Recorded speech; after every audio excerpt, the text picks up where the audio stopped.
Hello everybody, here I am Sonu Sharma, inspirational speaker, leadership consultant and a life coach। 20 साल पहले जब मैंने अपना करियर शुरू किया तो एक लोअर मिडिल क्लास फैमिली का लड़का था।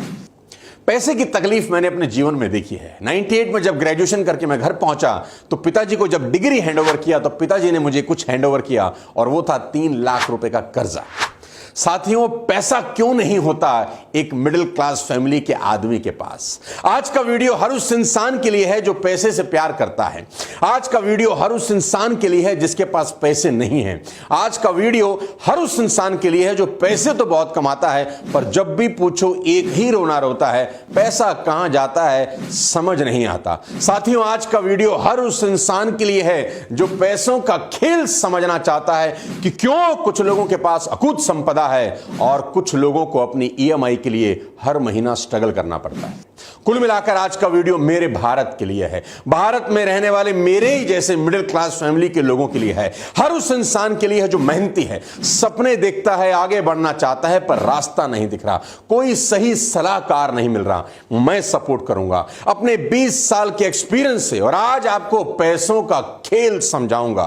कहते हैं पैसा सब कुछ तो नहीं पर पैसे के बिना भी कुछ नहीं। पैसा भगवान तो नहीं लेकिन उसका छोटा भाई जरूर है। पैसा सुख नहीं पर सुख खरीदने का साधन जरूर है। आज के वीडियो में बात करूंगा सबसे जटिल लेकिन सबसे शानदार विषय पर, मनी साइकोलॉजी। इसलिए इस वीडियो को आखिरी तक देखिए और चैनल को सब्सक्राइब जरूर कर दीजिए। अगर अभी भी नहीं किया तो नीचे घंटी है उसे बजा दीजिए, प्रेस द बेल आइकन। अच्छों को पैसे का खेल समझ नहीं आता क्योंकि किसी क्लास में, किसी स्कूल में, किसी यूनिवर्सिटी में पैसे के बारे में पढ़ाया नहीं जाता। साथियों, सबसे बड़ा दिक्कत क्या है इस देश का जानते हैं कि अगर आपको सीए करना है ना तो सीए करने के लिए भारत के अंदर इंस्टीट्यूट है। आप जाइए, एडमिशन लीजिए और आप बन सकते हैं चार्टर्ड अकाउंटेंट। आपको एमबीए करना है तो भारत में एमबीए करने के लिए इंस्टीट्यूट है। अगर आपको डॉक्टर बनना है तो आपको डॉक्टरी कराने के लिए इंस्टीट्यूट है। आपको फैशन डिजाइनिंग करनी है तो आपके पास इंस्टीट्यूट है। आपको कुछ भी करना है,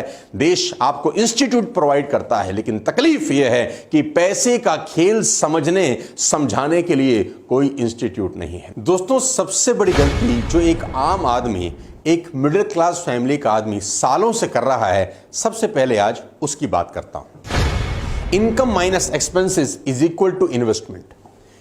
income minus expenses is equal to investment. एक फॉर्मूला आपको समझाने की कोशिश करता हूं। इस फॉर्मूले ने हिंदुस्तान की मैक्सिमम आबादी को हमेशा के लिए गरीब बना दिया है। जी हां, मैं रिपीट करता हूं। इस फॉर्मूले का इस्तेमाल करके हिंदुस्तान की मैक्सिमम आबादी हमेशा के लिए गरीब हो गई है। क्या है ये? खर्च करने के बाद बचे हुए पैसों को इन्वेस्ट करना। खर्च करने के बाद बचे हुए पैसों को इन्वेस्ट करना। This is the blunder mistake a common man is doing since long time. अगर आप वेल्थी होना चाहते हैं, रईस बनना चाहते हैं, अमीर बनना चाहते हैं तो इस फॉर्मूले को ध्यान से समझिए। आमदनी होने पर आप नॉर्मली क्या करते हैं? खर्च या बचत? अगर आप ज्यादातर लोगों में से हैं जो खर्च पहले करते हैं और महीने के आखिर में जो बचता है उससे इन्वेस्ट करते हैं तो साथियों, मैं दावे के साथ कह सकता हूं कि आपकी फाइनेंशियल कंडीशन खतरे के निशान से ऊपर जा चुकी है। मैं समझाता हूं आपको। आपने जो भी पैसा कमाया हर महीने, मान लेते हैं आप सैलरीड हैं, आप तनख्वाह लेते हैं, मान लेते हैं आप बिजनेसमैन हैं, आपको प्रॉफिट होता है, आप हर महीने जो भी पैसा कमाते हैं सबसे पहले आपकी कमाई पे डाका डलता है और डाका मारने आते हैं आपके एक्सपेंडिचर। हर महीना उछले पेट्रोल डीजल का उछला है रोल, शक्कर बाई के कामोल। कमाई हुई नहीं, सैलरी ट्रांसफर हुई नहीं, अचानक मुंह फाड़े एक्सपेंडिचर सामने आ जाते हैं। सबसे पहले बच्चों की स्कूल फीस, अगर आप शादीशुदा हैं, उसके बाद आपकी कार की ईएमआई, उसके बाद आपके क्रेडिट कार्ड की ईएमआई, उसके बाद आपके इलेक्ट्रिसिटी के बिल, उसके बाद आपकी न जाने कितने सारे खर्चे मुंह फाड़े आपके सामने आ जाते हैं। जैसी 1 तारीख को या 7 तारीख को आपके अकाउंट में सैलरी क्रेडिट होती है। आप अच्छे से इस बात को जानते हैं कि बहुत सारे लोगों से लोन लिया जाता है पिछले महीने कि तनख्वाह आएगी तो भाई मैं तुझको दे दूंगा, और तनख्वाह आते ही वो पहले कर्जे चुकाए जाते हैं। सारे के सारे खर्च करने के बाद आपकी कमाई में से अगर कुछ बच जाता है तो मेरे दोस्त लोग इन्वेस्टमेंट करते हैं। यानी कमाई का सबसे पहला भाग जाता है खर्चों पे और बचा हुआ भाग जाता है इन्वेस्टमेंट पे। इसीलिए इन्वेस्टमेंट होती ही नहीं है क्योंकि साला यहां पर कुछ बचता ही नहीं है। यह फॉर्मूला आपकी जिंदगी को बर्बाद करने के लिए काफी है। साथियों, आपकी कमाई पर, खून पसीने की गाड़ी कमाई पर सबसे पहला अधिकार खर्चों का नहीं है। आपकी कमाई पर सबसे पहला अधिकार इन्वेस्टमेंट का है। मैं आपको समझाता हूं और एक शानदार फॉर्मूला देता हूं जो आपको जिंदगी में रईस बना सकता है और आपको पैसे की कभी तकलीफ नहीं होगी।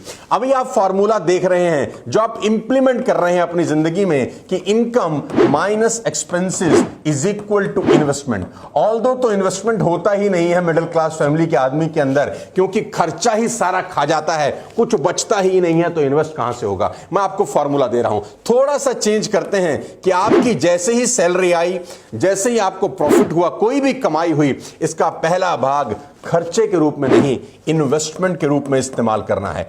कसम खाइए आज के बाद कि आपकी जो भी कमाई आती है पहले खर्चे का भुगतान नहीं होगा, पहले इन्वेस्टमेंट होगी। जो बच जाएगा उससे खर्चा करेंगे।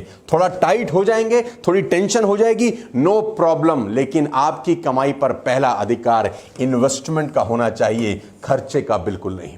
अगर आप पैसों को लेकर अपनी समझ को और बढ़ाना चाहते हैं तो आपको ज्यादा से ज्यादा इस विषय पर पढ़ना होगा।